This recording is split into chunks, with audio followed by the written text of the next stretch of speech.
আমার নবী কোন জনপদে গেলে কয়টা অপশন নিয়ে যেতেন? 1 নাম্বার অপশন আসলিম তাসলাম। নতুন এলাকায় গেলে বলতেন আসলিম তাসলাম, ইসলাম ধর্ম গ্রহণ করো, শান্তিতে থাকবা, আমার ভাই হয়ে যাবে, আমরা ভাই ভাই, ইসলাম মানো, আমরা ভাই ভাই। অপশন নাম্বার কত? 1। যদি বলে না ইসলাম মানবো না, ওকে, অপশন নাম্বার 2, মুসলিম হওয়ার দরকার নাই, লা ইকরাহা ফিদ্দিন, ইসলামে কোনো বাড়াবাড়ি নাই।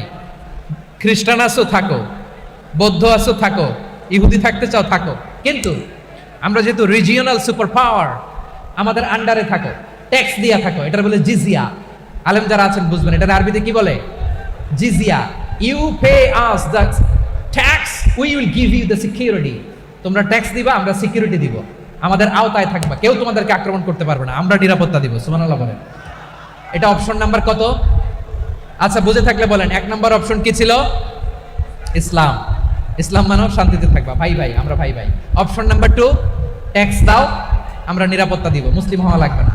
এখন 1 নাম্বারও মানে না, 2 নাম্বারও মানে না, মুসলিম হবো না, ভালো, খ্রিস্টান থাকো, ট্যাক্স দাও, আমরা সিকিউরিটি দিব না, এটাও মানি না।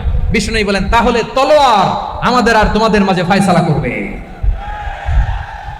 মুসলিমও হবো না, ট্যাক্স দিবা, নিরাপত্তা দিব, আমরা সুপার পাওয়ার, আমাদের আন্ডারে থাকবে, এটাও না। তাহলে তোমাদেরকে তো আমরা বিশ্বাস করতে পারি না, কখন না কখন বিশ্বাসঘাতকতা করো, কার সাথে মিলে হাত মিলাও, তলোয়ার আমাদের মাঝে ফয়সালা করবে। তখন তিনি জেহাদের সশস্ত্র সংগ্রামের ঘোষণা দিতেন। সুবহানাল্লাহ পড়েন। দেখেন পশ্চিমারা জেহাদকে এইভাবে চিত্রায়িত করে না, ওরা জেহাদ বলতে বোঝায় তলোয়ার, হাত কাটো, গলা কাটো না। জেহাদ সশস্ত্র সংগ্রাম 3 নম্বরে। অধিকাংশ ক্ষেত্রেই বিশ্বনবীর সুন্দর আচরণ দেখে, আরে আমার নবীর যে নুরানি চেহারা, অনেকে তো কেবল সির্ফ চেহারাটা দেখেই কালিমা পড়ে মুসলমান হয়ে গিয়েছে।